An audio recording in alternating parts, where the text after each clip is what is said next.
Today, Ms. Wang resolved an after-sales issue for a customer who had purchased a batch of our SDVC20 controllers.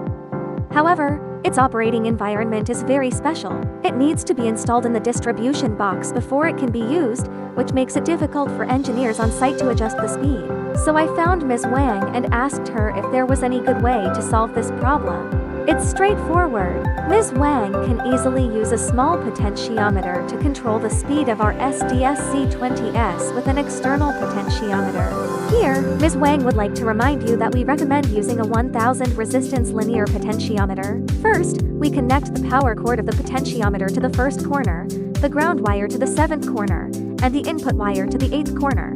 Next, let's take a look at the effect. By rotating the potentiometer forward and reverse to adjust its voltage, we can achieve our speed adjustment by externally connecting the potentiometer.